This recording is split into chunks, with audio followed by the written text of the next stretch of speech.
It's been a very busy couple of weeks here for the environmental agenda. We've had a cabinet row on carbon targets. We've even had Greenpeace send huskies to Parliament to mock David Cameron's performance on the green agenda. And we have a big announcement today on the Green Investment Bank. But I really want to start my presentation on another big event that happened in the last few weeks, and that is the Eurovision Song Contest. Because England does very badly in this normally, but this year we did okay. We came about mid-table, we got 100 points, and we were below big heavyweights such as Denmark and Germany and France and Azerbaijan. But there's another European table which we perform probably equally as badly, and that's the renewable energy table, where the UK is currently 25th out of 27th and above Malta and Luxembourg. And really, the big test of this government is to ensure we shoot up that table, because our performance on renewable energy has got to be better than our performance in European pop song competitions. So that's really what I want to start my presentation on. And I'm going to give a quick introduction to the Aldersgate Group. It's an alliance of leaders from business, politics and society that drive action for a sustainable economy. Our members are up on the screen behind me. And we really promote the case that high environmental standards are absolutely essential for long-term jobs, growth and competitive advantage. We're also quite well placed to answer the question, is this the greenest government ever? Because we launched a report just before the election outlining our priorities for what a government has to address. And there were eight big recommendations. And I'm going to judge to what degree the government met these recommendations within a year using a very technically advanced traffic light system. So green shows there's been very good progress. Amber, there's been a bit of progress, but much more needs to be done. And a red traffic light is a real warning signal that we're going the wrong direction. So firstly, we need to get the price right. Prices have to reflect environmental realities. And a big priority is the carbon price, because in terms of the EU ETS, it's very clear that that scheme is not providing a long-term, credible carbon price signal. Now, the government have introduced a carbon floor price in the budget. Some people think it's not high enough, other people think it's not low enough. We think it's just about right, and it sets out a credible path to a £30 per tonne carbon price by 2020. There was also a commitment in the coalition agreement for green taxes, and to ensure that this government's going to increase the proportion of green taxes. That is very welcome. Green taxes are currently 8%. We would like to see that go up to 10%. So not just a tiny 0.1% rise, but a significant rise. And the Liberal Democrats have supported this position at their last party conference. And lastly, it's not just about carbon. And another very encouraging move has been the announcement or the imminent publication of the National Ecosystem Assessment, which will measure the benefits of the natural environment, and it's really kind of the next step after the UN TEEB analysis. But we can't rely on pricing policy alone, and prices have to be combined with additional regulation. And this is where the government has performed slightly more poorly, actually. They, in terms of, firstly, the regulatory debate, the government have made clear that we've got to reduce the burden of regulation. But actually, in this sector, regulation is really important to provide environmental outcomes, to drive innovation, and to drive economic growth. So we think that framing of regulation is misguided. And in terms of policies such as the Green Deal, for example, it's not enough just to set those financial incentives. We've also got to have additional policies to ensure that there's a big take-up of energy efficiency. And lastly, mandatory carbon reporting has also been mentioned by previous speakers. This has been going on for years now.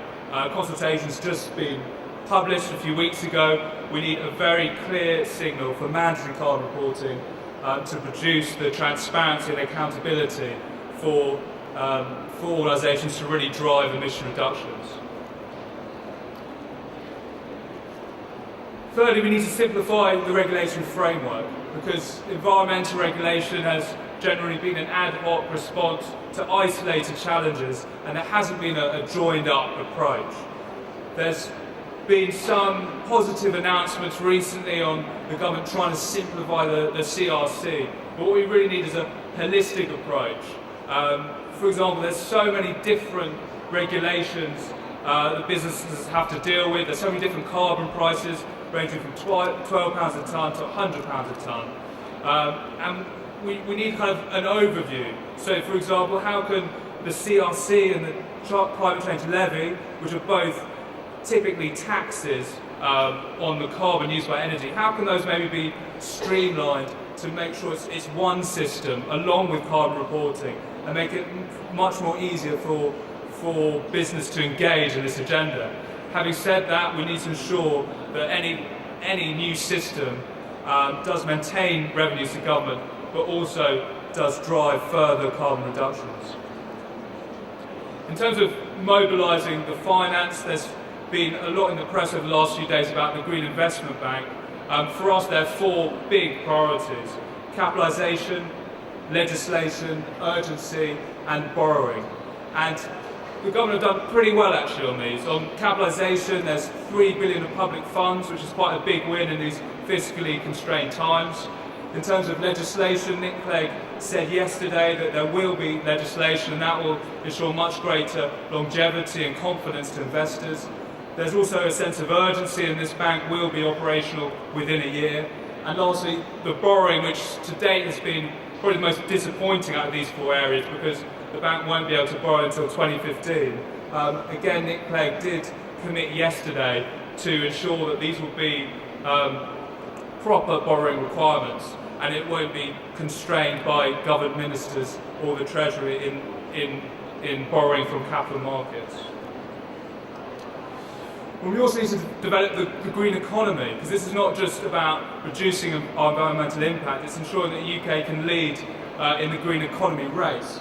And currently the UK is falling behind its competitors, and particularly developing countries. So we've seen recently China's 5-year plan, which seeks to underpin a clean revolution in its economic development, and also India's National Action Plan on Climate Change, which seeks to trigger $1 trillion of investment over the next 10 years. As I said, the UK is losing momentum, and we need a comprehensive green growth strategy that goes beyond reducing the budget deficit and drives a dynamic economic recovery. The Audit Agreement set out a framework for what this strategy should address. I don't have time to go into it here, but some big things to look out for is firstly the plan for growth. Now, there is an aspiration in the government's plan for growth to increase the investment in clean technologies. But that's not enough. It's nearly every country in the G20 is increasing their investments in clean technologies, and what we need is an absolute measure. And there's a report that came out recently by the Pew Charitable Trusts that shows that the UK has just gone from 5th place in investments in clean energy to 13th place in 2010. So it's moving down the table and being dwarfed by our competitors. We also need to improve accountability across government, and there's been some positive signs here. We have Caroline Spellman has been appointed onto the Economic Affairs Committee to ensure that government decisions apply with sustainable development principles. And we've also seen the formation of the Green Economy Council, which is a CEO-led initiative, including our chairman Peter Young, which will advise the government on its policies. But the same old departments are kind of falling behind. We see leadership from DEC, we see leadership from DEFRA on many issues, but Treasury is sometimes falling behind. George Osborne did say last year that he would be he'd be an ally and not a foe to the environmental agenda. But the performance to date has not been very promising. The Treasury have taken quite weak positions on the carbon targets, on the Green Investment Bank, and the budget a few months ago was labelled as putting putting fuel in the tank of the economy. So it's kind of the wrong messaging from the Treasury. And we also like to see other departments get much more on board on this agenda, such as education and health, and really make this a cross-departmental challenge. We also need to incorporate a life cycle approach. Firstly, carbon emissions is done geographically on production, and when you take into account carbon consumption, as the speakers have said today, the picture is much bleaker, and the UK is actually the third largest importer of carbon emissions after the United States and Japan, and the largest in Europe. But secondly, we really do need to use the public procurement strategy to help achieve our sustainable development goals. And although the government has the right aspirations in this area, this still jars with the current environment where the cheapest, lowest cost solution is consistently prevailing. And lastly, we need to plan for a just transition. We need policy on the supply chain. We need to ensure that the UK has the skills to compete in all these different industries. And the skills gap is as big as ever. 1 in 3 environmental firms have reported a shortage in skilled staff.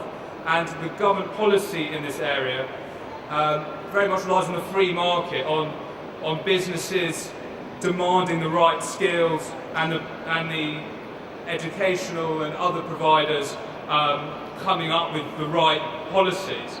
But the problem is in this area is that businesses, because government policy isn't very certain, businesses aren't articulating their needs for the future, and we're seeing more and more delay in the development of environmental skills.